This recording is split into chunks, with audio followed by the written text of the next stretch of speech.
Welcome to the Pool Nation podcast, where it's all pool talk. And we ain't talking about netting and jetting or splashing and dashing. We're talking about becoming a nation of pool pros. We talk about the latest products, trends, and training in the pool industry. Now let's welcome your host, with over a decade of industry insider experience and still the reigning champion of Marco Polo, Edgar DeJesus, and his co-host, John J.J. Flawless, the fastest netter in the West, and Zach the Pool Boy Nicholas.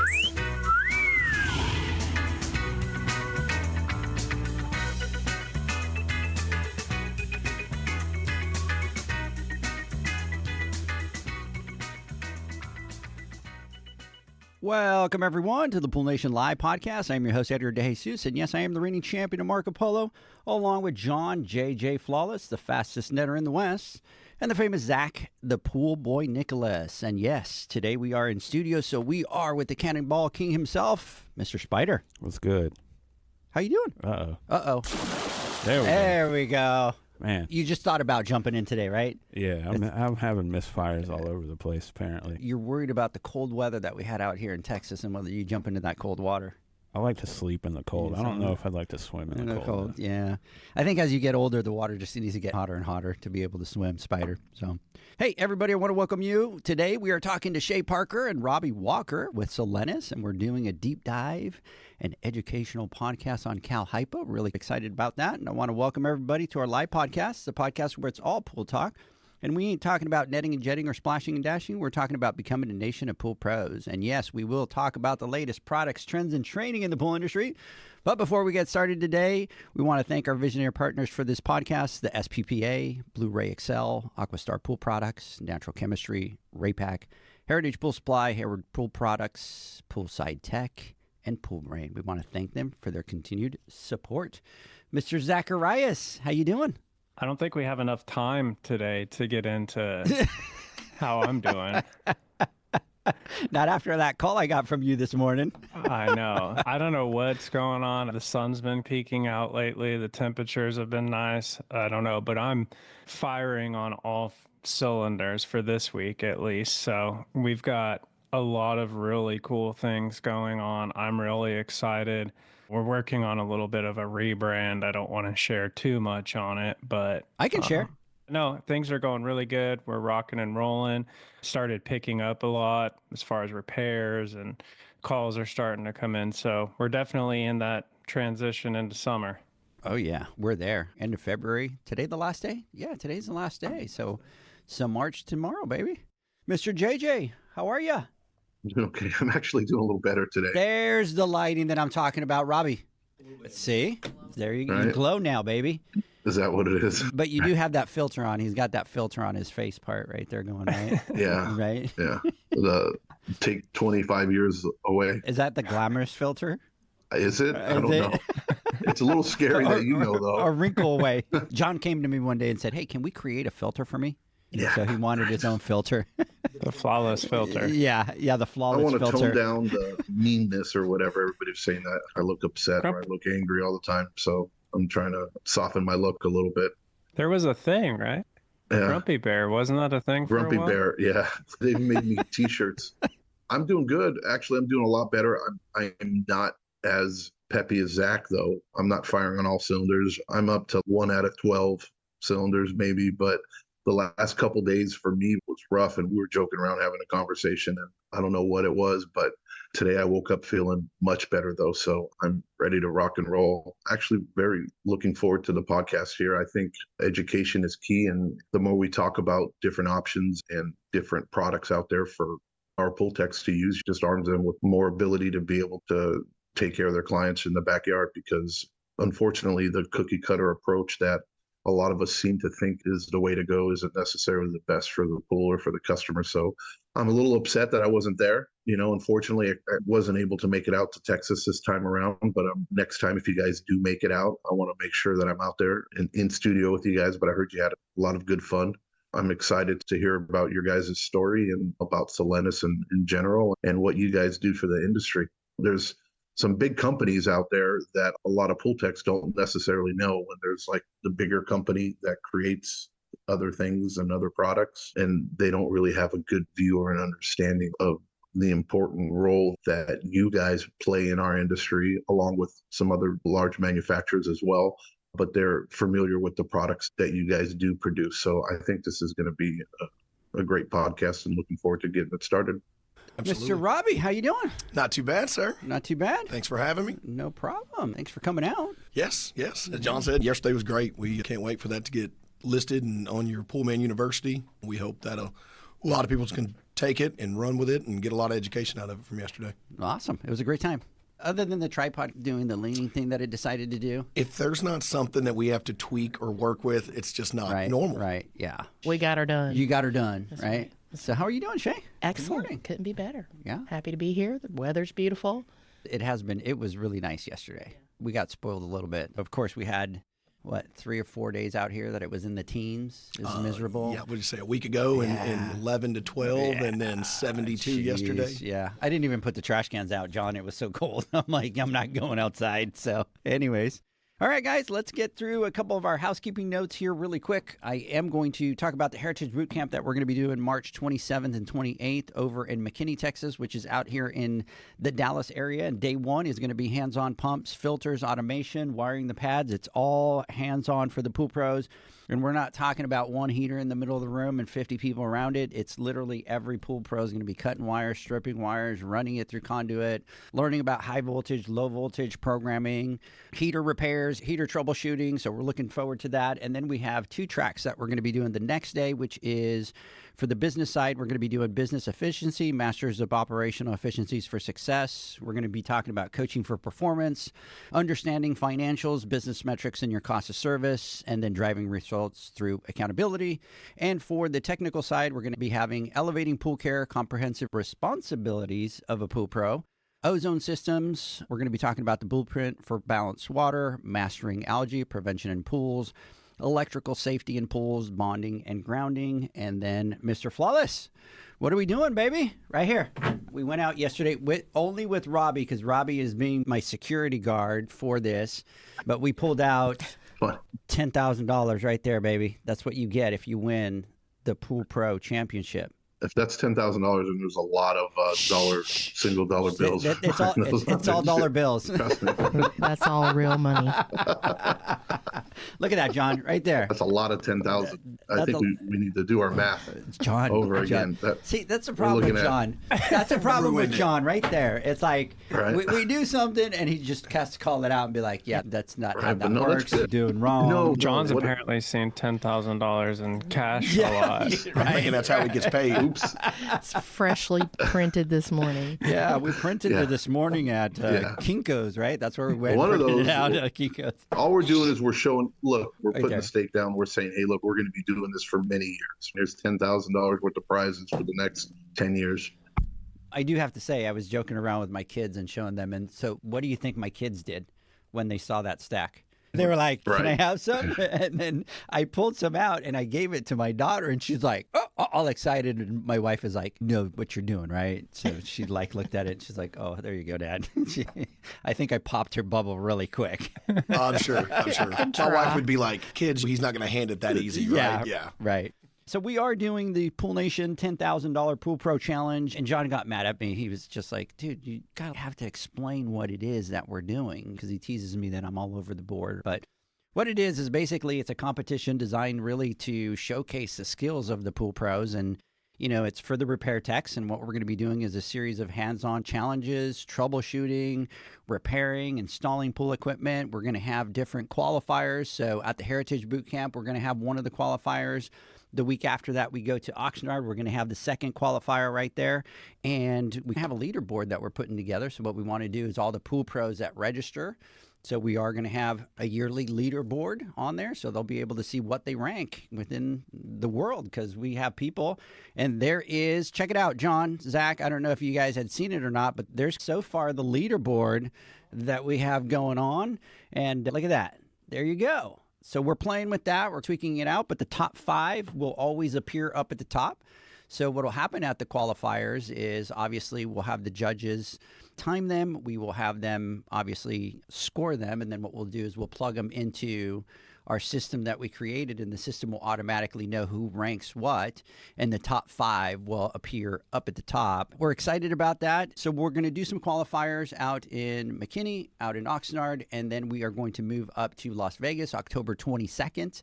And what's going to happen there is the people that have gone through the qualifiers, they don't have to go through that round up in Vegas. That means that they'll already have done that. So kind of like a little championship, they're rested, right? They're rested for the next couple rounds. As the number 1 seed. Yeah, exactly. As the number 1 seed, you can rest and you can do that.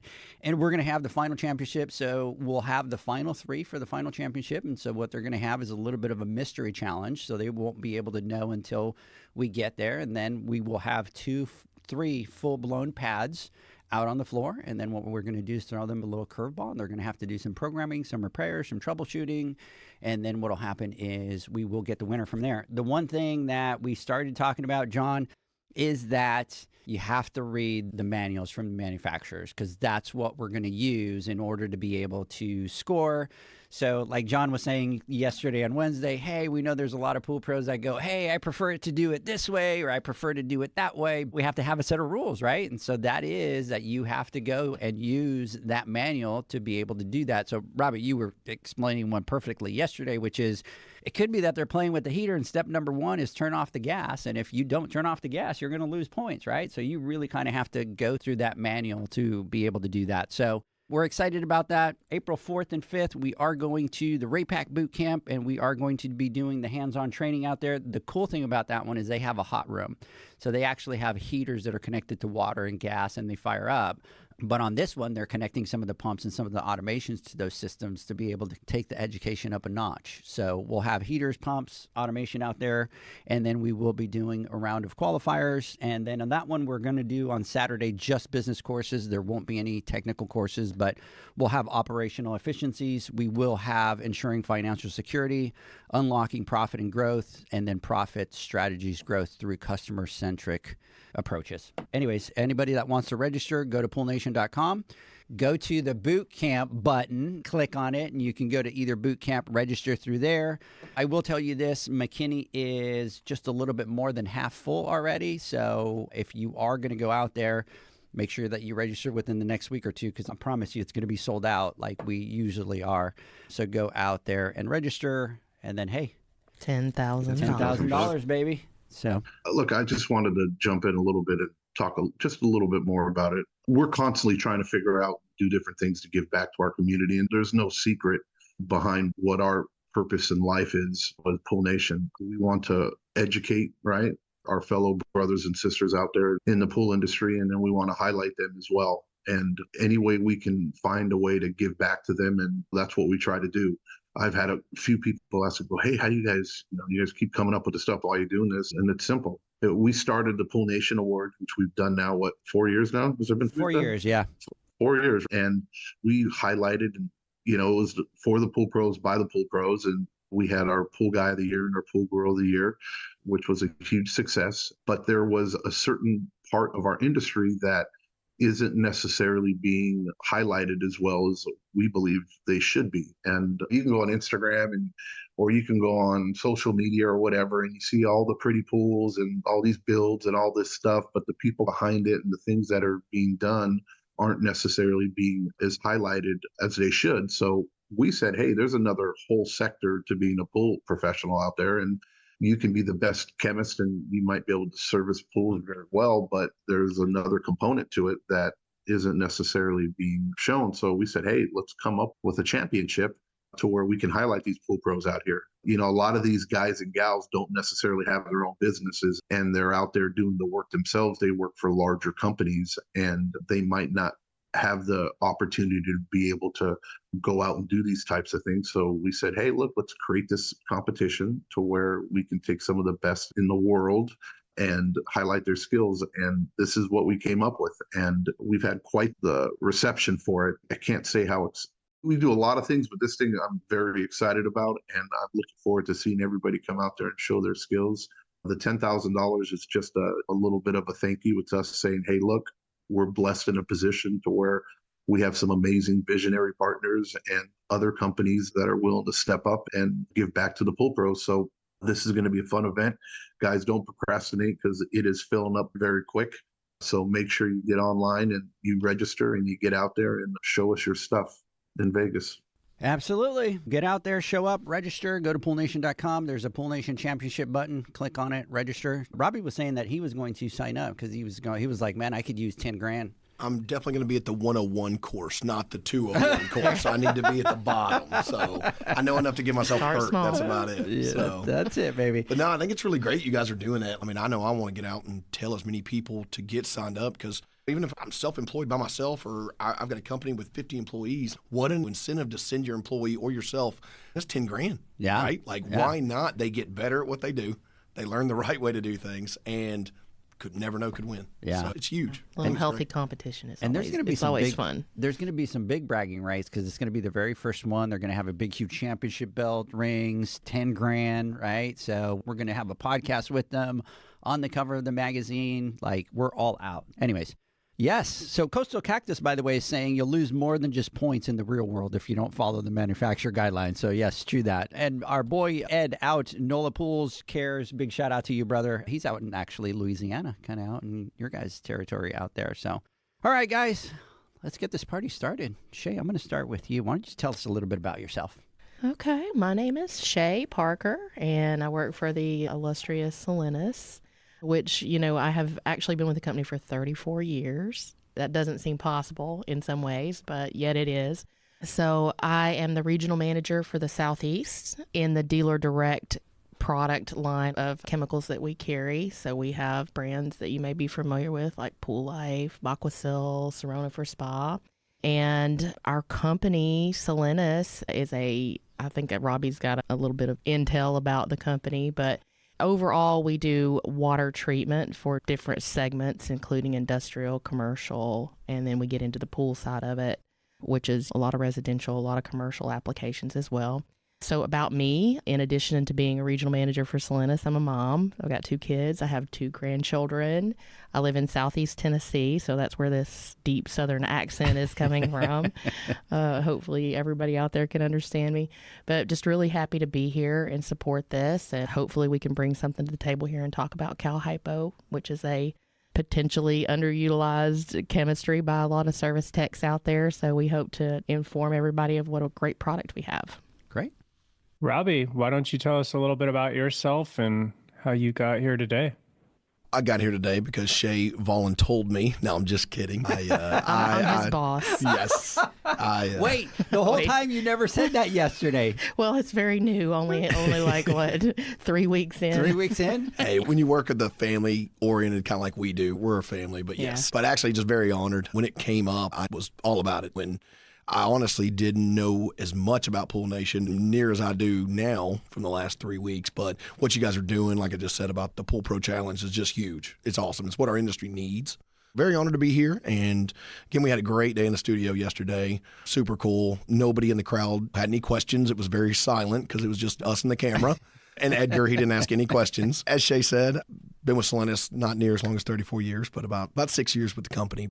Love the family that I work with, the group in the Southeast here. Personally, I'm a father of 2.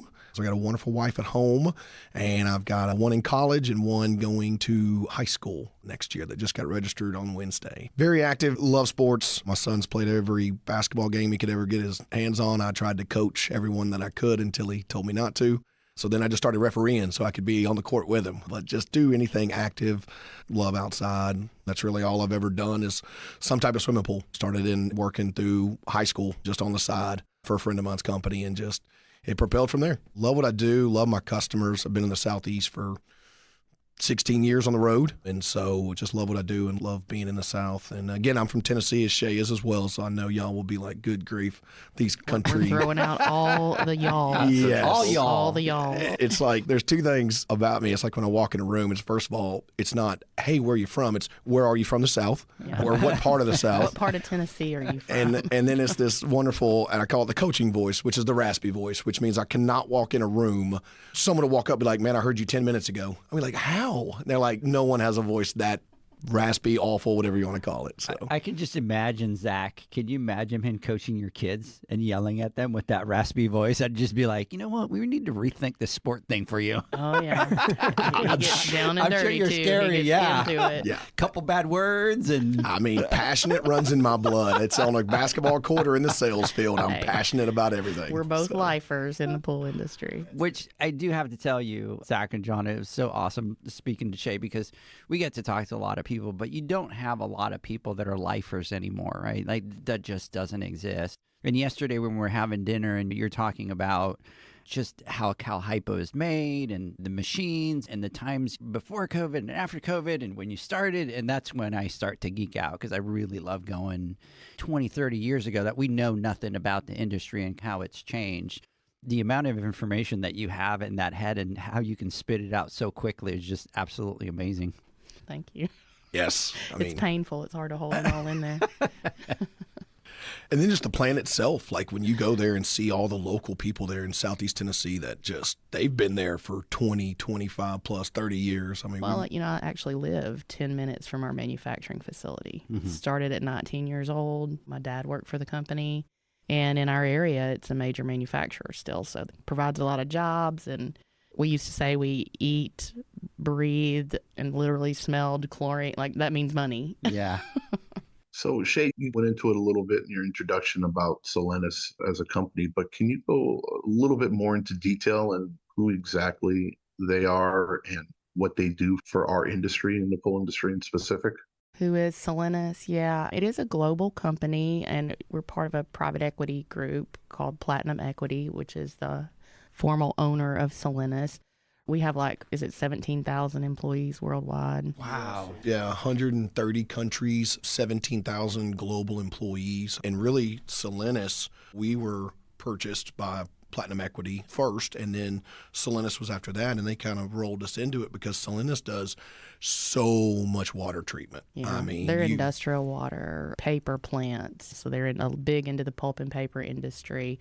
They do janitorial supplies. They work in the hotel, motel industry and hospitality, providing everything, including laundry products. So their chemistry profile is much deeper than pool. It goes into a lot of different areas of water treatment as well as hospitality and industrial applications. They formed a pool solutions division when they bought us, and then we have since acquired Clearon Corporation. Help me out. on the pool side, yeah. We've made a And lot of different acquisitions. We were Segura or Innovative Water Care before Solenis bought us. And then since then, we've systematically worked to acquire different companies that were synergistic and that we could add to our portfolio. We have both in the Pool Solutions division, we do have dealer direct brands. We go through the distribution channel. We have brands that are sold exclusively into distribution. We do industrial repacking. We export a lot of product overseas for different various applications. And then we have our commercial group, which covers industrial, water treatment, commercial pools. Am I leaving anything out? No, and that's the thing. I mean, the Solenis is just anything to do with disinfectant. And I think that's where we came in with our Cal Hypo plant. And then now we also do trichlor and dichlor, but it's anything and all things disinfectant. And that's where we're getting into the hard surface in the hospitality with the disinfectant on the Solenis side. If it has to do with water and scaling and towers and you name it, anything to do with water, Antimicrobial, we want to be part of it. killing microorganisms. But we do have a full portfolio of products. So, we're here to talk about Cal Hypo, but we cover all the bases. We have all of our pool maintenance products, algicides, balancers. I mean, all of our brands are full brands. We just happen to own a calcium hypochlorite manufacturing facility as well as a trichlor plant. And we also do pH&B. So we're primary in all three EPA registered chemistries. I know we just went down the big rabbit hole of Solenis there, but it's so huge. We're such a small portion of it, but man, they love us. They believe in the Pool Solutions division and are backing us like crazy. So sky's the limit. We're going to keep going. To your question, nobody would know the name Solenis, right? When you walk into a distributor, you walk into a pool pro and go, hey, man, you ever heard of Solenis? They're going to be like, nope. But if you say, hey, you ever bought a GLB brand product? They're like, oh, heck yeah, I have. Or Pool Breeze brand or anything like that. Turbo Shock. Yeah, we have some recognizable chemistries. Aquasil is also another one that has been a brand of ours for 50, 60 years. Got it covered. We do a lot of equipment, too. We do feeders on the Cal Hypo side, especially in the commercial market. We have our Pulsar brand. We have CCH, TriTech. Those are all recognizable brands, especially in the commercial part of the industry. I didn't know that you guys were that big. I'll be honest with you. I didn't know that your company was that big. That's amazing. Just keep getting bigger. Yeah. So let's do a deep dive. Let's start step number 1 for everybody that's listening, because this is kind of an educational podcast, and we really want to do a deep dive into Cal Hypo. So for those that are listening, what is Cal Hypo? Well, I'll take that one. Basically, if you have calcium chloride, which is the raw material, another word for that, or in layman's terms for calcium chloride, is lime. So basically, we take a chlorinated solution, heavily chlorinated solution, and mix it with lime, just to keep it super simplistic. And that creates a slurry or a paste that is heavily chlorinated. And then it's basically dehydrated from there. It runs through a series of dryers that make a chlorinated paste or a dry powdered material. And then they run it through granulators. It shakes it up and reduces the particle size down. From there, we separate it out into, we may have material that's suitable for industrial applications that's a little more coarse. And then we have material that's for residential applications that's our finest grade of material. So it's graded out from there and packaged in containers for retail sale for granular pool chlorine. So it's considered a dry bleaching powder. And if you go back into like the history of it that we talked about for our training yesterday, it goes way back to the 1700s. Was it, Robbie, like 1789 or 98? I know you're going to put me on the spot. 1796, we'll say. Something like that. Perfect, yeah. Okay, so it was discovered that you could make this lime and chlorine solution and dehydrate it and make a bleaching powder. It was started to be used for various different disinfecting applications. Before that, they had only had liquid bleach. This makes a more stable form that is stronger in available chlorine. What you wind up with is anywhere from a 65 to a 78% available chlorine that only we manufacture. So you get quite a strong concentration, and you can put it into a small package. So we do a lot of 1-pound bags, and we do a lot of bulk packaging, anywhere from 5-pound containers all the way up to 100-pound drums. And for industrial applications, we even do super sacks. But from there, we can take that granular product and we can compress it into briquettes that are used in feeders for our commercial market.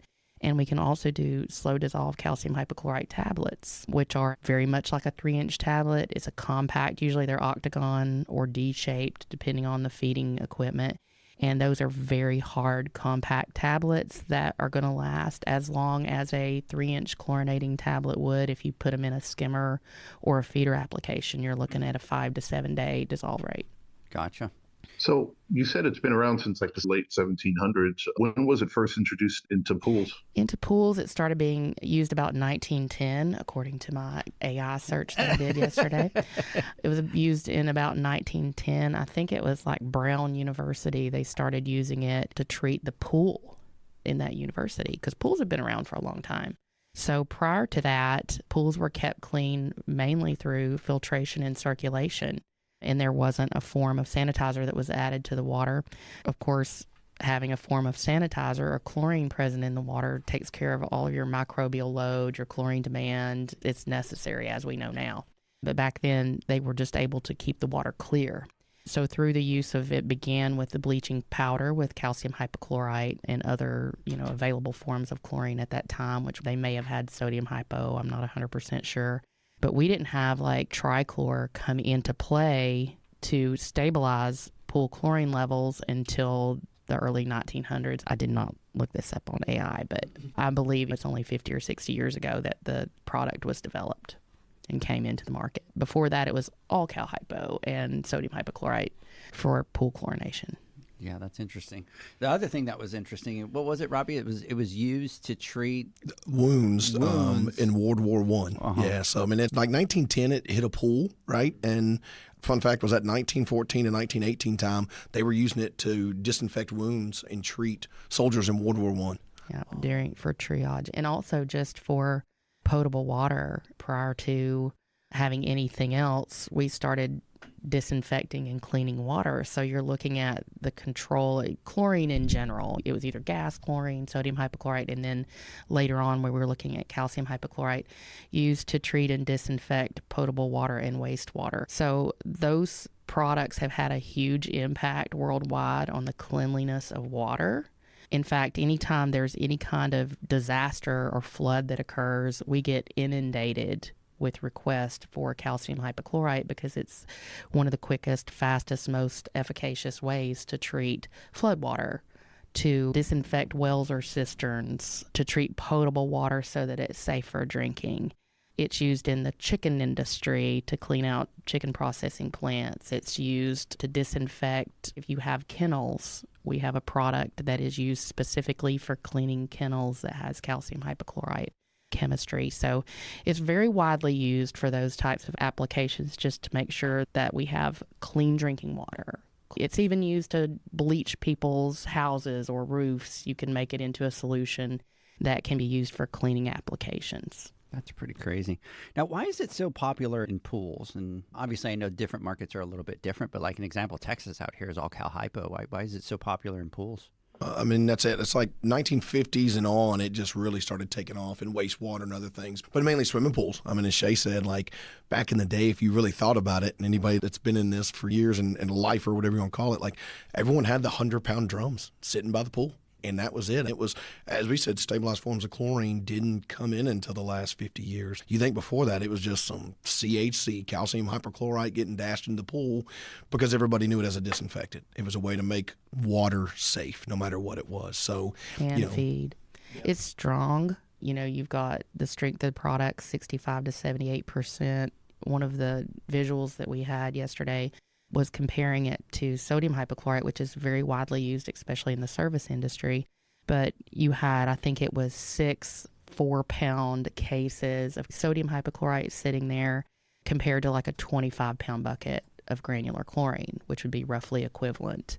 So your storage footprint is much, much smaller. You're carrying around a bucket of chlorine versus 6-8 cases of bleach. And bleach, you know, being only at the maximum 12% available chlorine, you get 78% available chlorine with calcium hypochlorite. So you can achieve a very strong chlorine level with a small, you know, a 1-pound application in a 10,000-gallon pool is going to get you up to about 9 to 10 parts per million of available chlorine. So very effective for shocking, very effective for removal of chloramine, for breakpoint chlorination. And that's really why it's become, especially for commercial applications and residential pool owners doing that weekly shock treatment, which we recommend. It's a quick, effective, cost-efficient way to shock a pool, and even just to maintain it as a daily sanitizer. Anything else, Robbie? I mean, like... No, I mean, it's, I think it's its strength. It's its quick turnaround. People love it, right? No matter if you're battling algae, whatever that might be. And again, it's such little amount of, even 1 pound of that grainer can bring in a ppm level. So when it comes into storage and handling and carrying, purchasing, whatever you want to look at, just very efficient. I know I don't do commercial pools, but when I talk to people that are doing commercial pools, Cal Hypo's pretty popular. Why is it so common when it comes to commercial pools? One of the big things is that the work us and other manufacturers have done with commercial pool feeders. We have some amazing technology that can treat very large bodies of water. On the commercial side of our business, our feeder, we can go up into the millions of gallons. So we're looking at Olympic-sized pools. And also in the commercial pool market, you have a limit to how much cyanuric acid can be added to a pool. In some cases, it's 0. So you have no choice but to go toward, depending on what your local, state, and federal regulations are that you have to comply with, you have no choice but to go to a non-stabilized form of chlorine. And there are essentially 2 options for that, which are sodium hypochlorite and calcium hypochlorite. So you can get a much stronger product, smaller footprint. You can get a feeder that is long, slower application and not have to deal with bleach. Also, there are some safety issues with bleach. If you're doing a metered system and you have lines, you have bleach lines, you have acid lines feeding in, there are incidents where sometimes those mistakenly get crossed or placed into the wrong vessel, and then you can get a chlorine gas cloud. So you eliminate those safety concerns because you're dealing with just a dry product that you can store in your pump room. And safety concerns are a huge one, and it's probably a whole multiple podcast in itself, stabilizer in our industry, right? And sulfuric acid. I mean, we could have 10 panelists, 10 different views on it, but I think CDC, Health Aquatic Code, they know, right? High stabilizer is going to slow kill rates down of bacteria. So there is states that have absolutely zero. Like they do not allow it at all. Others have minimums of 20, 50, sometimes are dinged at 80. But we've always made the joke, if residential pools could get regulated the way commercial does, man, we'd sell a whole lot more Cal Hypo, because they know, and that's where Cal Hypo is so successful in commercials, because they understand they cannot have bacteria in their bodies of water that they're mandated and they're watching over. So that's why 100% why Cal Hypo is so prevalent in the commercial world is really to tie with that stabilizer, because we are the unstabilized form. Even just 10 parts per million of sulfuric acid can reduce your kill rate down for potential pathogens by as much as 7 times. It takes 7 times more chlorine to produce the same effect to be able to kill microscopic pathogenic organisms. Right. And that's only at 10 parts per million, and it gets exponentially more of an impact once you go higher than that. So some of our residential pools, we're testing in at 150, 200 parts per million of calcium. I keep hitting this mic, I'm sorry. But yeah, once you get up into that level, it basically, you're looking at chlorine lock and a very dramatic impact on the ability for that sanitizer to do its function, which is to destroy harmful microorganisms. So let me ask you this. How does Cal Hypo work as a sanitizer? How it works? Okay, so anytime you add any form of chlorine, it's basically a misnomer. If you're talking about calcium hypochlorite, trichlor, dichlor, they're all chlorinated sanitizers. So in different forms, in different chemical compositions, but they all basically work the same way. When you add a chlorinated sanitizer to water, it breaks down into hypochlorous acid and hypochlorite ion. Hypochlorous acid is the strong, free available chlorine. That's what kills bacteria. That's what destroys pathogens. You can either form more or less hypochlorous acid depending on the pH of the pool. At lower pH values, you get stronger concentrations of hypochlorous acid. At higher pH values, you get lower concentrations of hypochlorous acid. And that's what we're measuring is free available chlorine. So keeping the pH in the correct range is key, but that's basically how it works. Any chlorinated sanitizer, including your salt systems where you're producing your own form of hypochlorous acid by adding a salt solution to the pool and then running it through an electrolytic cell. It separates the salt into sodium hypochlorite and sodium hydroxide, raises the pH, raises the chlorine level. Mm-hmm. So that's the basic chemistry of it. We're getting hypochlorous acid regardless of the form that we use. So the question becomes, which form do you use? What are the positives? What are the drawbacks? What's the most economic? What's our best in terms of storage? What's going to deliver the most free available chlorine? And that's how we break it down. What are the other compounds that you may get that come into play? If you're using trichlor or dichlor, you're getting about 50% of each one of those active ingredients is in the form of cyanuric acid. So if you use TCCA, about half of the weight of those chemistries introduces cyanuric acid to the water. If once they get high, like we just kind of addressed, then you start to see a slowdown in the reaction between bacteria and algae. We'll do a deep dive. Let's take a quick word from our sponsors. When we come back, we will continue. Pool pros have specific needs when it comes to general liability insurance. The SPPA program has you covered. With 3 tailored and customizable general liability options, SPPA makes it easy for pool pros to feel secure. Find out more and get covered at thesppa.com.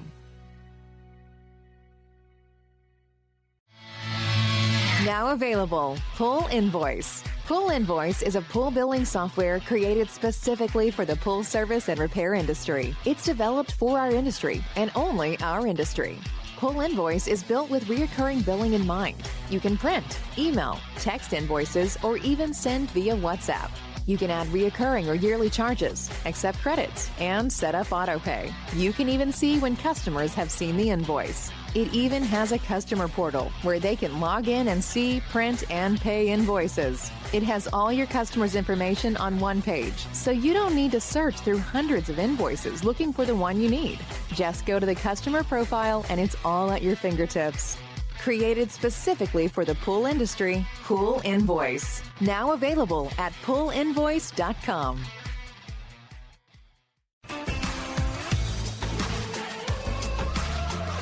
Blu-ray XL is the power of minerals working for you. Reduce your overall chemical costs and labor up to 50% guaranteed. Whether you have 20 accounts or 20,000, Blu-ray XL's direct pricing and free shipping to the pool trade have you covered. Improving pool professionals' profit and work-life balance is what they do. Blu-ray XL, the real mineral purifier. Visit them at BluRayXL.com. Blu-ray all day. AquaStar's new pipeline cartridge filters, available in 2 sizes, deliver top-notch hydraulic efficiency along with best-in-class filtration performance, approaching that of DE filters. Uniquely designed, open pleat spacing means 100% of the media square footage is usable. And these claims are backed by NSF test results. Designed with the pro's time and comfort in mind, the patented double locking system improves safety and ease of access, making filter cleaners faster than ever before. Available now. Ask your supplier for pipeline filters today. Natural Chemistry, a leader in specialty water care solutions for over 30 years, is proud to provide products that make pool service easier than ever before. Its unique enzyme formulations in Pro Series Pro Blend improve efficiency of your pool program while reducing frequency of filter cleaning and scum lines. Natural Chemistry is also well known for its wide variety of phosphate removal solutions that include a non-clouding formula in Phos-Free and extremely high-range removal with Pro Series Phos Remove or Phos Free Max. Save time, save money, save work with Pro Series products. Stop sacrificing durability or efficiency with the help of Raypak's new Avia HD models that utilize NITEC, their exclusive industry-first technology. NITEC heat exchanger technology is Raypak's latest solution to superior strength and maximum efficiency when it comes to residential pool heating. With 900% more nickel compared to copper nickel in critical surfaces, NITEC creates an ideal surface to protect against scale formation and erosion without compromising on Avia's 84% thermal efficiency. Learn more at raypak.com/NITEC. The next evolution in lighting is here. Universal Color Logic 2.0 from Hayward. The latest in pool and spa lighting was designed with you in mind, making installation a breeze. Upgrades include a detachable cord and first-of-a-kind adjustable lower catch to overcome variations in plaster thickness. As always, Universal Color Logic lights retrofit into virtually any in-ground pool or spa while delivering industry-leading, vibrant color. Visit Hayward.com to discover more. Welcome back, everybody, to the Pool Nation Live podcast. We continue our conversation with Shay and Robbie, and I continue over here with my 10 grand Zach. You see that? This guy was making it rain during the break. Yeah, baby. You should have seen Spider. He was like, just leave it there. I'll just sweep it all up and use it all. Yeah. Anyways. I wanted to ask, what is the pH of Cal Hypo? You're looking, it's on the higher side. So we're about 11.5-ish, 12 on a given range, depending on the percentage of the available chlorine in it as well, from that 65 all the way up to 78. But it's definitely on the higher side. We'll get into some keys, benefits, and also some cons on it, right? We're not going to tell you Cal Hypo's a fit-all, be-all, oh my gosh, it's for every single pool, shouldn't use anything else. There's definitely some things that we want to address with it as well, but definitely on the higher side. Yeah, you've got trichlor that's down around 3.4. Cal Hypo's up around 11, a little over 11, 12. And then your sodium hypochlorite's 12 to 13. It's quite high. So each one of those chemistries has their different impact on the chlorine in the pool. If you're using that as your primary sanitizer, it's going to impact your water chemistry. Yeah. So essentially, we have a different set of recommendations for water chemistry that we suggest for a pool that's operated strictly on calcium hypochlorite, we would go more toward the lower end of LSI and try to keep, that's Langmuir's saturation index, we'd try to keep that alkalinity 80-ish, around that range, and then your pH 7.4, and then you get just a really nice pool, good dissolution, no clouding, etc. So let's go over some of the key benefits of using Cal Hypo in pool maintenance. Huge benefit is, you think about, you got an issue with the pool, right? Anything could come up. Let's call it cloudy water. Let's call it the heavy pool party the night before, whatever that might be. Your first thing to mind comes shock the water. Shock the water. Let's hit it with some shock. And hopefully that is Cal Hypo. The biggest thing is just that quality and the sparkle of the water. That's the number one key benefit. It hits the water and there's a fragment to it. Shay talks way better about the exact way it does when it disinfects the water. There's definitely a look to it that looks different than any other form of chlorine that's in the water, from trichlor to liquid, or doesn't matter. When calcium hypochlorite gets in that water, the fragment of that water, the sparkle, is definitely different. And it's like what we talked about in the old days, man. People, that's all you did to treat pools was just scoop here, scoop there, get out every other day. Who wants to touch your pool 5 times a week? Service pros aren't. So that's when our slow dissolve Cal Hypo tablet was just the win for that. So if you're wanting to use Cal Hypo now, you can still just fill it up in a feeder, floater, skimmer if applicable, and it's going to slowly put that Cal Hypo to fragment that water for you. A lot of people were really unaware that we have a long-lasting tablet, so it's a kind of an easy, okay, you want a long-lasting tablet, you still need that convenience. We have a form, we have feeders, etc. If you're doing breakpoint chlorination is your objective, like you read that you've got a major issue with combined chlorine, or you detect chloramines, you smell them, it's a really convenient form of shock to use to do breakpoint, because a lot of times you get up into the higher dosages. I've done breakpoint chlorinations where it said, hey, you need to add 20 pounds of chlorine. It's a little more difficult to do with some of the other shocks that are available. When you do a shock, according to the EPA, you have to hit it at like a 10 part per million concentration. So it's a really good form to use for breakpoint, weekly shocking, algae elimination. If you've got green algae blooms, mustard algae blooms, etc., hitting it with a couple bags of 78% Cal Hypo is a very effective treatment for algae. Add that shock, brush it, add your algicide, and you're clear. Now, can you use borates with Cal Hypo? Absolutely. You're talking about 2 borate fans over here. Love it. Our pool doesn't get any year without borates putting into it. So absolutely.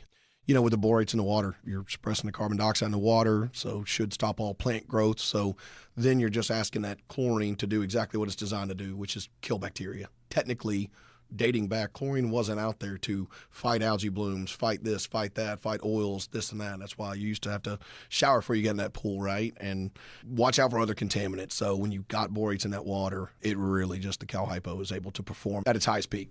Yeah, I think it makes a bulletproof pool. You're looking for something that's algae-free. Your borates are going to suppress the algae. You don't need as many balancing chemicals with borate. Keeps a nice water balance. It's a really good combination for sure. So we talked about some of the benefits, and like you mentioned, like it may not be like a one-size-fits-all approach. What would you say some of the cons are when we're talking about Cal Hypo? Well, I know one question we get all the time is, man, what's it going to do to my calcium level? Or even we've had it where someone's a full on, they're shocking, maybe they're using some monopersulfate, but still some Cal Hypo, but then they've got our slow dissolve tablets sanitizing that water. And in a couple of years, you may see that calcium level get to 350, 450. We've seen it 550. I guess that would be one of the common misconceptions as we get is, I can't have calcium get up to 550, 600. And we teach them a little bit, but going back to LSI, and that you can. And then especially in plaster pools and gunite and concrete, like it's great for it actually. So, look, there's levels, right? If you got, I guess, Arizona-ish, other areas we hear that's coming out 800 out of the tap, then yeah, we probably don't need to contribute 500 to that. Yeah, a certain part of the country is if you have, much harder water, and, they don't want to look at adding anything to that hardness. But a long time ago, one of the scientists that I used to work with when I first started with the company that did a lot of training for me, he would run his pool at 1,500 part per million calcium. Wow. And, use LSI calculations to determine how low he needed to have his alkalinity and pH values to stay in the balanced range and not get into the scale forming area, and he was able to operate a beautiful, clear pool. It can be done because in other areas of the country or parts of the world where we have extremely hard water, they certainly manage around having. So I think it's more of a misconception than it is a deterrent. There's always something that is a byproduct from adding a particular chemistry. Yeah, and we talk about it all the time, right? Not everything is right for every pool, right? Yeah. And obviously, we're talking about somebody 1,500 parts per million on calcium, right? We don't recommend that to the average pool pro that's out there hustling every day doing 50, 60 pools. We're talking about more staying within those guidelines. Are there people that could do it and could do the LSI and stuff like that? Absolutely. But an example for me doing 50, 60 pools, trying to do that at that LSI, that you have to know, a little bit harder. You have to know what you're doing. You really kind of have to know what you're doing out there. But I do have... Go ahead, John. Well, I just want to add a little bit, and I think this is a good segue, and it brings up it's a good point to bring this up. And Shay, you touched on this a little bit, and I think we need to really hammer down on this portion of it. There are many tools available to the pool pro in the backyard, and it's our job to understand each and every one of them and how we use them properly, right, for each backyard, because there is no cookie cutter approach where I personally don't believe, and I don't think that there's one solution for every single pool. And like you talked about, there are going to be some drawbacks with anything that you use, right? And you named a few of them. Right? If you're going to put dichlor, you're going to get the most cyanuric acid introduced into your pool. If you're going to use trichlor, you're going to get a boatload of cyanuric acid as well. If you're going to put in bleach into a pool, yes, you're going to have some byproducts. You will get a little bit of salt, about a pound of salt per gallon that you put in there, which will contribute to your TDS, but not quite as crazy as some may think. When you add Cal Hypo into a pool, yes, you are going to get some calcium into it. But again, as professionals, and I want everybody listening and for you guys to understand, there are certain tools, and like we use personally, I use bleach, I use trichlor, I use dichlor, I use Cal Hypo. I use all of the above. And I know when I go into a backyard, there's some pools that might be a little bit higher on the calcium scale that maybe we don't use that, or we're not ready or not set up for a drain or whatever it may be. And we use a different form of sanitation. We have a ton of pools that we've extended, and I've been a proponent of this, especially when you guys came out with your slow dissolve tablets, is the whole CYA thing that people talk about. It is a necessary component in our pools. And cyanuric acid needs to be there in order to protect it, especially when the pool's outdoors, right? You have to have it. Something needs to protect it. Otherwise, you're just going to be going through a boatload of chlorine, and it's going to be hard to maintain any form of free chlorine in the pool. But what happens is once it does get up to a certain point, we need to start thinking and looking at different ways to lower it, right? Because we can't allow it to get so high. So what you can do, and what we use as a practice, is like on some of our pools, as they start to rise or get higher in CYA, instead of immediately going to dump the water or to dilute it, because it's even though there's ways you can lower CYA in a pool without having to dilute it, it's difficult and not quite as easy as a packet might lead you to believe it is. But you can start using other forms of sanitation, like using Cal Hypo, right, in the meantime, because now you're able to add a little bit of calcium into the pool until you get up to a certain level. Yes, I agree with you. There are some pools that are above 1,000 parts per million of calcium that can be manageable, but they become very hard to manage correctly when they're above there, because you have to drastically change some other metrics for LSI in order to be able to keep a pool within LSI at that level. But it is 100% definitely manageable. And there are pools that are manageable that are over 100 CYA as well. So there's give and take for both. But I think what the key is that we understand that there are multiple forms of sanitation out there that you can use when it comes down to disinfecting water. And Cal Hypo is definitely a tool that, not like here in Southern California where I'm at, there are not a lot of people that use Cal Hypo. And it's simply because they just don't understand or don't know how to use it, or it just might not be popular in the market. So that's true. And I will say this, that with the calcium increase, there is more insoluble calcium in the byproduct that comes out through filtration and backwashing than actually remains in the pool water. So, we have the data that shows that it's a very slow impact. So I just wanted to point that out because I think it's important. So if you're adding a pound of calcium hypochlorite, you're not getting a pound, you're not getting a half a pound, you're getting a few parts per million per application. So it's a very slow burn on the kind, and you got backwashing. And so we typically, with pools that are either operated, I use it exclusively in my pool, and we have moderately, like we have 200 out of my well in Tennessee, and I never really see an increase in calcium in my pool, and I use it year round. So most of it does come out through filtration. We do have a nominal, by the time you backwash and all that stuff, you don't see a huge impact. Just wanted to point that out because I think it is still a big misconception. Oh gosh, we get a ton of calcium out of this. And it's just really not the case. I do have a question, and this came in is, I've heard that if you add Cal Hypo to a liner pool, it will bleach it. Is that true?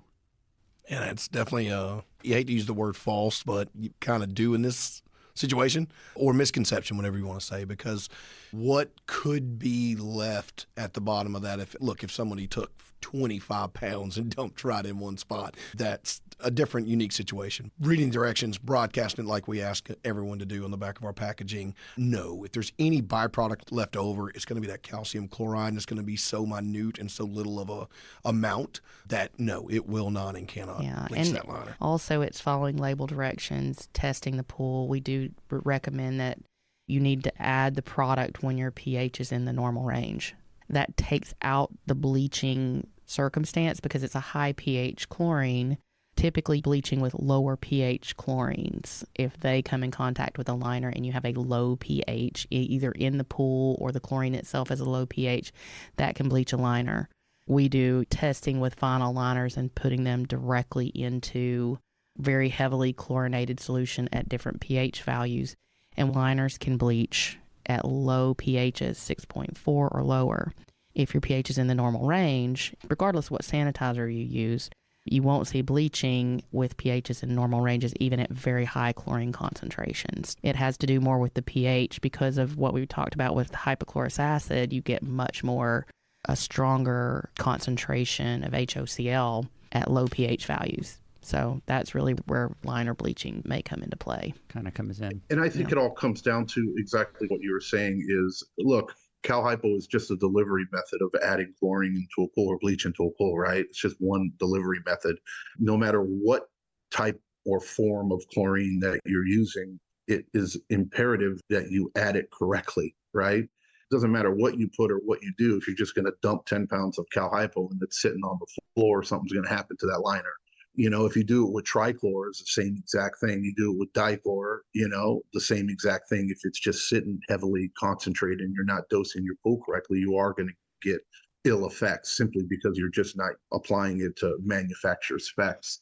So when it comes down to, let's say, proper way, and I don't know if we hit on this or not, but let's talk about the proper way of dosing with Cal Hypo and how shall a pool pro, when they're in the backyard, and let's say they need to add a pound or 2 pounds of Cal Hypo into a pool, how do you recommend that they introduce it into that body of water?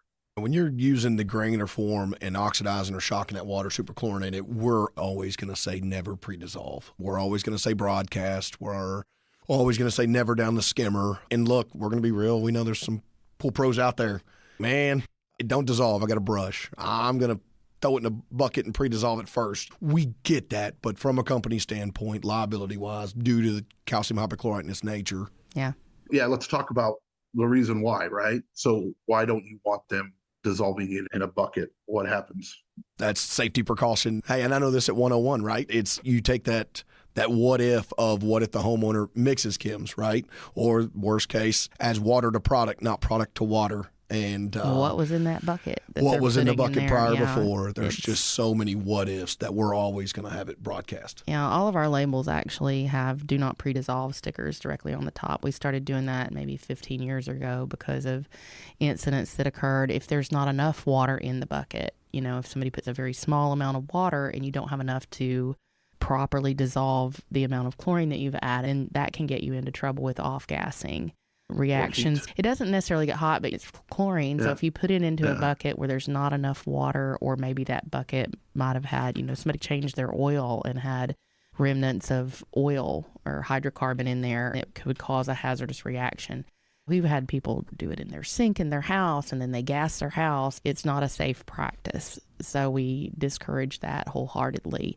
You can broadcast it as long as your pH is in the correct range and your water chemistry is balanced. You shouldn't see any clouding.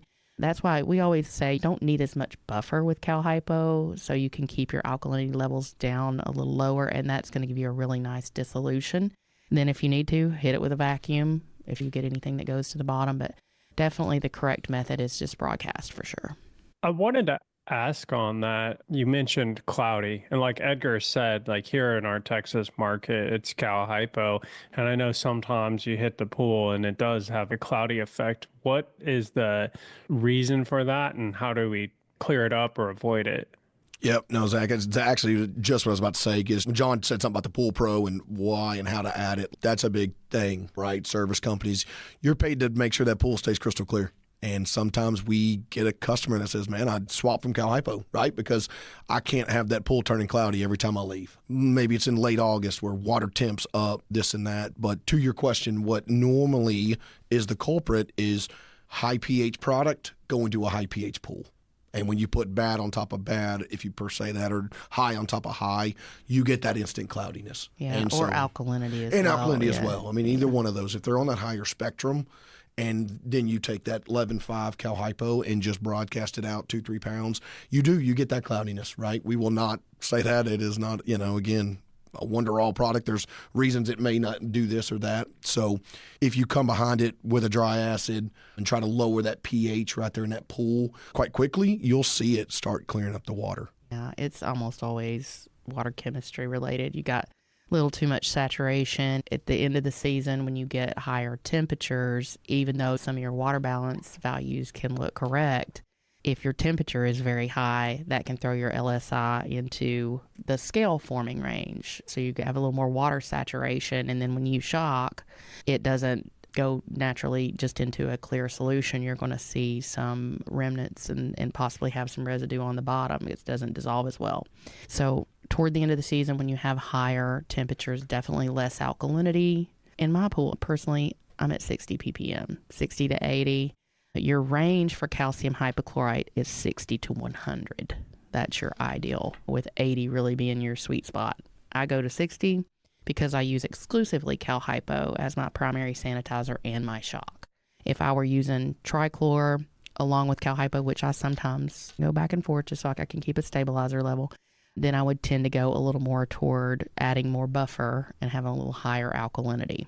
So that's really what it is. You get any clouding whatsoever, like Robbie said, look at that pH value, you look at your alkalinity, and that's usually where you're having a trouble. Or you're not evenly distributing it either. Yeah.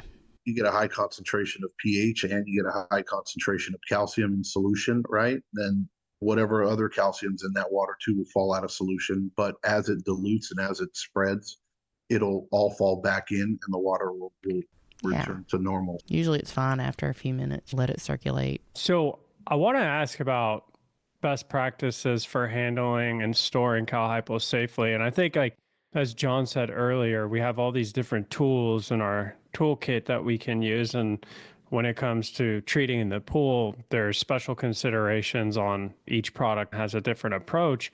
When it comes to storing and handling, that's often true. And so I want to dig into that part of it so that we better understand some of the best practices when it comes to this. For sure, as our chemicals go, calcium hypochlorite is a class 3 oxidizer for your DOT transportation of that product. So it does have some special considerations. That makes it very strong and very effective, which is the upside. Downside is you have to carefully handle this product. It's a hazardous material. So all of these products have to be handled with care. But for calcium hypochlorite specifically, you want to make sure that product stays uncontaminated. You need to store it in a cool, dry, ventilated area away from other materials that it may be incompatible with, including any liquid pool products or other liquid household items. Always just put it in an area where it's safe, clean, dry, temperature controlled. We see a lot of people like putting their buckets out by the pool and they get rained on, and that, not the place to put your Cal Hypo or any other pool chemicals for that matter. So cool, dry, well ventilated. Don't let it get contaminated. Preserve your scoops only for the calcium hypochlorite bucket. Don't put them in there wet. Make sure that they stay pristine, dry. Dip it out of the bucket. Place it in the pool, scoop the same dry scoop back in the bucket, and secure the lid. Those are just a few things, but on service vehicles, we want to be careful to segregate that product off to itself. I always recommend that people do like a blocking and bracing system in the back of their service truck or van, and either build out some 2x4 sections that have open areas that they can safely segregate their product in the back of the truck, because you want it secure. If somebody rams the back of your truck, you want to make sure that bucket doesn't go flying and break open or the lid come off. Keeps liquids separate, any acid products separate from your Cal Hypo products or shock. And then the other thing that comes to mind is the amount of product that you can either store or transport, particularly transport.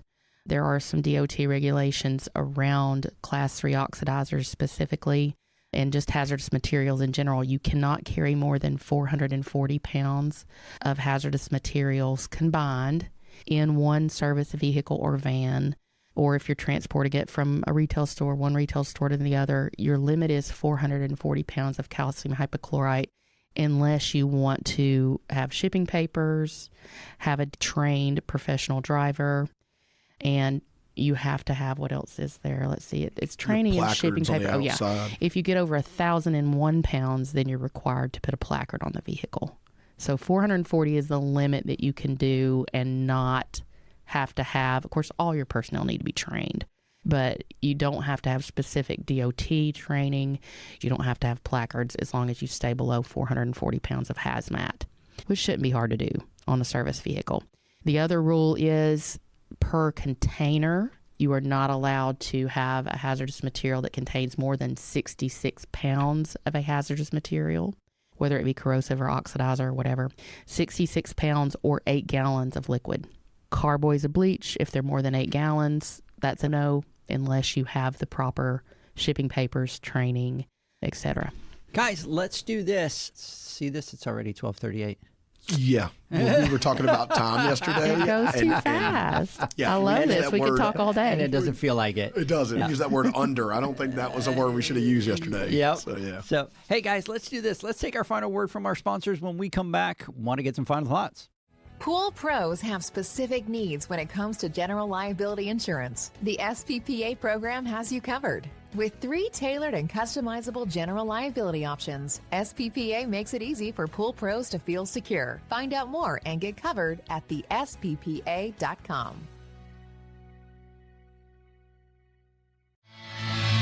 Now available, Pool Invoice. Pool Invoice is a pool billing software created specifically for the pool service and repair industry. It's developed for our industry and only our industry.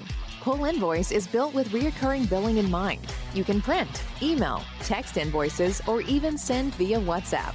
You can add recurring or yearly charges, accept credits, and set up autopay. You can even see when customers have seen the invoice. It even has a customer portal where they can log in and see, print, and pay invoices. It has all your customers' information on one page, so you don't need to search through hundreds of invoices looking for the one you need.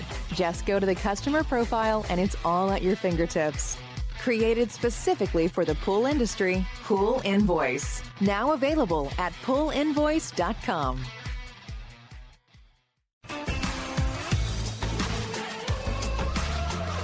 Blu-ray XL is the power of minerals working for you. Reduce your overall chemical costs and labor up to 50% guaranteed. Whether you have 20 accounts or 20,000, Blu-ray XL's direct pricing and free shipping to the pool trade have you covered. Improving pool professionals' profit and work-life balance is what they do. Blu-ray XL, the real mineral purifier. Visit them at BluRayXL.com. Blu-ray all day. AquaStar's new pipeline cartridge filters, available in 2 sizes, deliver top-notch hydraulic efficiency along with best-in-class filtration performance, approaching that of DE filters. Uniquely designed, open pleat spacing means 100% of the media square footage is usable. And these claims are backed by NSF test results. Designed with the pro's time and comfort in mind, the patented double locking system improves safety and ease of access, making filter cleaners faster than ever before. Available now. Ask your supplier for pipeline filters today. Natural Chemistry, a leader in specialty water care solutions for over 30 years, is proud to provide products that make pool service easier than ever before. Its unique enzyme formulations in Pro Series Pro Blend improve efficiency of your pool program while reducing frequency of filter cleaning and scum lines. Natural Chemistry is also well known for its wide variety of phosphate removal solutions that include a non-clouding formula in Phos-Free and extremely high-range removal with Pro Series Phos Remove or Phos-Free Max. Save time, save money, save work with Pro Series products. Stop sacrificing durability or efficiency with the help of Raypak's new Avia HD models that utilize NITEC, their exclusive industry-first technology. NITEC heat exchanger technology is Raypak's latest solution to superior strength and maximum efficiency when it comes to residential pool heating. With 900% more nickel compared to copper nickel in critical surfaces, NITEC creates an ideal surface to protect against scale formation and erosion without compromising on Avia's 84% thermal efficiency. Learn more at raypak.com/NITEC. The next evolution in lighting is here. Universal Color Logic 2.0 from Hayward. The latest in pool and spa lighting was designed with you in mind, making installation a breeze. Upgrades include a detachable cord and first-of-a-kind adjustable lower catch to overcome variations in plaster thickness. As always, Universal Color Logic lights retrofit into virtually any in-ground pool or spa while delivering industry-leading, vibrant color. Visit hayward.com to discover more. Welcome back, everybody, to the Pool Nation Live Podcast. We are talking to Shay. We're talking to Robbie. And yes, I still do have all my cash here. Yeah, I'm going to keep throwing it out there the whole time, right? Spider keeps saying for me to leave it behind, but I don't know. You need to do like that meme picture, that GIF or GIF or whatever, where the guy's like holding the stacks of money up to a phone. And that'll be the Edgar version of that. There you go. So kind of something like that. That's not enough, right? Like that? Yeah, but it's a big stack. A bigger stack. So there you like go. That. Yeah, there you go. like the old school cell phone. Right. I don't think I can hold all that money like that. I need a big hand like that. Anyways, let's get some final thoughts here. Robbie, we normally don't throw people. Let's see how good Robbie is on his toes. So we do something as final thoughts, which normally I just throw to Zach and John, but so when you did that, it was just like instant, oh boy, there it went. Now I'm in the spotlight. Let's see that coach in the fourth quarter down by 10. Kind of final thoughts to their team to bring them to victory. Let's see how good. Perfect. Look, which, by the way, this could make or break you, because if you drop the ball, they're going to let you have it. And just like that, cut, it's out. We're off the air. Sorry.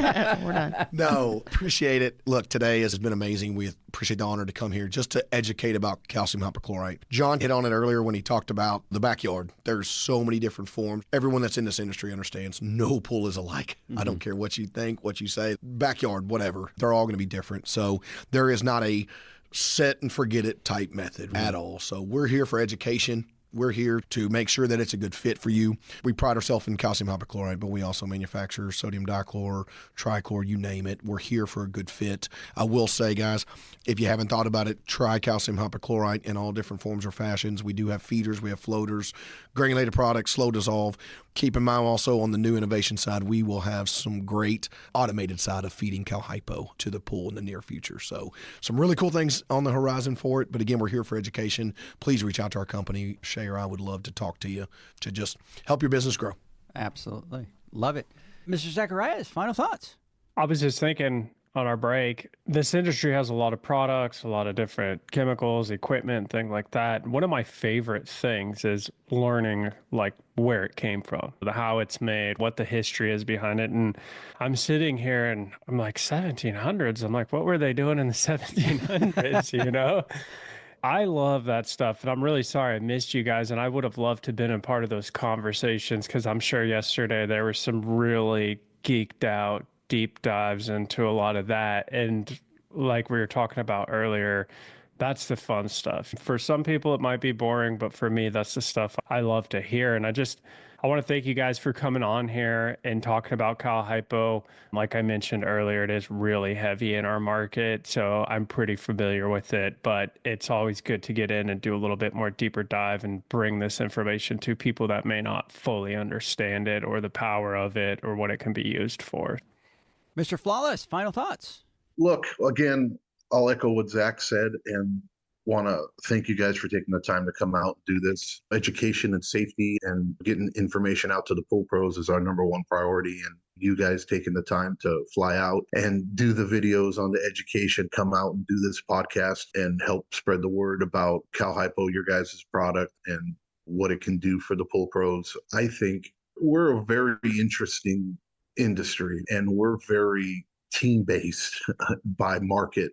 And there are a lot of, and it can be either when it comes to equipment, the type of builder that's there and whatever deal they have with whatever manufacturer, you might only have X amount of product that you're working with. Or if you're in a certain market like Zach's market, where it's primarily dominated by Cal Hypo, for whatever reason, that is the preferred choice of sanitizing the pool. Where you come out to like my area, where we're more of a liquid based. If you go back east or whatever, you might be more trichlor based. At the end of the day, though, what's important is that regardless of whatever market you're in as a pool professional, when you're in the backyard, it is your job and your duty to understand everything that's out there, right? And to make the choice, the professional decision of how and what you're going to use and how you're going to chlorinate a pool in the backyard. Cal Hypo, I personally believe that it is an important tool to have to use. And you're right, Robbie, like you said, it's not a one-size-fit approach to every single pool in the backyard, but you can use any specific product and still get away with it. What's important, though, is like if you're in, and what we want to get out to is if you're out in Southern California, you might not be familiar with Cal Hypo. What I want to stress out is even though you might not be familiar with it, your client might be, or let's say they go to a pool store and they go grab a bag of Cal Hypo shop, right? And they don't necessarily know what you're using, and you might have a trichlor feeder, or you might have a tab feeder in the pool, or they go find the new calcium, whatever, the tablets that you guys have, and you've been feeding trichlor tabs into a floater, into a pool, right? And they want to take it and shove it into it, and they don't understand the ramifications or what some of the downfalls or dangers that are involved with chemicals. And you can make Cal Hypo the boogeyman, you can make trichlor the boogeyman, you can make sodium hypochlorite, whatever it is. We are dealing with chemicals out here, and it is imperative that we understand how to use them, how to dose them, and the safety behind it. So I want to implore everybody that's listening, we encourage you to get educated about all the products. If you are going to learn about Cal Hypo or introduce it into your pool, make sure you do your due diligence and you educate yourself, because there are some dangers when using them if you don't use it properly in the backyard. One thing I know we didn't really touch on is it reacts very badly with any trichlor or any dichlor. Robbie, Shay, you guys spoke about keeping your cups clean, keeping it separated from other chemicals. Make sure you absolutely do that. If you are switching your pool from a primarily tab-fed pool or a trichlor-fed pool, do your due diligence, and before you switch over to Cal Hypo or vice versa, however it is, not to ever allow those two chemicals to interact with each other, because just recently, I think we just saw, and I know this had nothing to do with Cal Hypo, but the dangers of mixing chemicals in a backyard. We lost a pool pro just recently from an explosion from mixing two chemicals they shouldn't have mixed. And we need to do a better job as an industry going out there and educating folks when it comes down to their safety and what they're doing in the backyard. I look forward to listening to the videos that you guys did for us for Poolman University, and I look forward to us working in the future with more guys. I think you, Cal Hypo and Solenis, you guys play a vital role in our industry, and it's important that our professionals out there understand who you guys are and what you have to offer and how your products can help us do a better job and be more profitable and as a company. So thanks again, guys, for coming out. next time you come out, I'll be sure to be out there so that we can at least, I don't know if Edgar took you out to have a good dinner out in Texas. What did I tell you guys? What did We may have heard you're the foodie, John. Yeah. We may have heard that. So I gave him the highly 411, doubt, and I want to baby. apologize. I want to apologize that he probably didn't treat you right when it came out to dinner. You know, We went to a good but restaurant. when I'm out there, we will John. definitely have a what? John, so, oh my God. So we're having dinner last night. I'm telling them, John, if you want an experience, John is the one. So listen how this went down. So we went over by the Star. And so we went to Mikosina, Tex-Mex, which I'm not a fan of Tex-Mex because I'm used to the original. But we needed a nice space where we could sit. The weather was beautiful. We sat outside and we ate. And it was good food, right? So I'm telling them the story. And then Shay at the end says, yeah, like the food was good. Yeah, it was her way of saying, I've had better.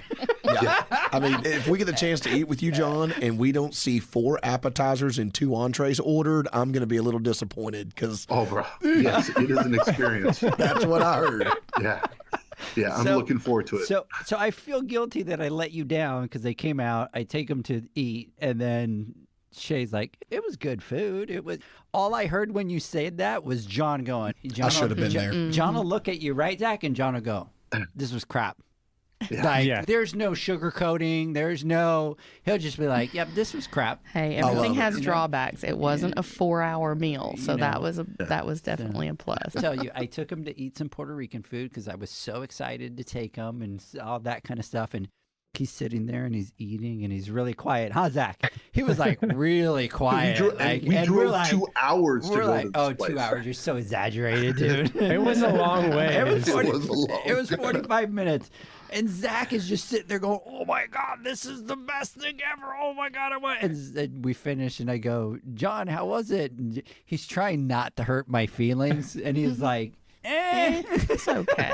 I love it. And then when he got more comfortable, he was like, it was crap. Oh, my gosh. I enjoy a good meal, but I eat to survive. But with John, we definitely eat for a good time. It's the experience. We eat to hibernate. Live to with eat, John. not eat to live. Yes. Hibernate. Yeah, I'm more on Zach's level. It's food. It'll keep me going for the next couple 6 hours. Oh, no, not with John. With John, we'll have to find you a place to take a nap afterwards. I really do want to thank you guys for coming out. I know that you guys are really busy and to put the PowerPoint together, and Justin did an amazing job at sending it and going back and forth and just staying on top of it. And for you guys to take the time out to come out here, and I know you guys are busy. It's like I joked around because it was like you guys were like constantly, you at 5 o'clock in the morning taking phone calls, you in the truck taking calls and talking to all your people and all that kind of stuff. And so I understand that it's very difficult and sometimes it's hard to stop doing what you're doing to come and do this and help try to educate. And we're so happy to pros. do it. This was really fun, and we just appreciate the opportunity to talk about ourselves and our product and our company. And it's been amazing. I mean, it's been great. And honestly, John hit it. Education and safety. Right. That's our 2 things that we are key on. Our company is so big on safety, and so are we.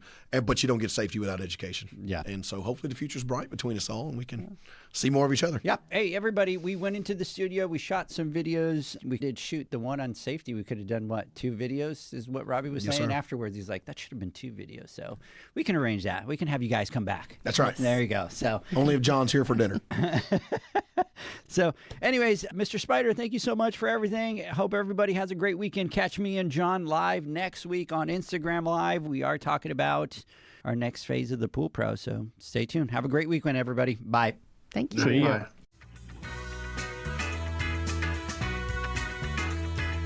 Thanks for listening to the Pool Nation podcast, a member of the Pool Nation family. You can listen to us live every Friday here at 9 a.m. Pacific, 11 a.m. Central, and 12 noon Eastern Standard Time. You can find us at Pool Nation or poolnationpodcast.com, on Facebook, or on Instagram at pool.nation. And to find more info about Pool Invoice, the billing software built specifically for the pool industry, go to poolinvoice.com. Before you go, this is what the pool industry has been waiting for. PoolmanUniversity.com. It's the first platform dedicated to learning the swimming pool service and repair industry. A pool service community where you can connect and find videos on business, service, water chemistry, and repairs. See you there at PoolmanUniversity.com.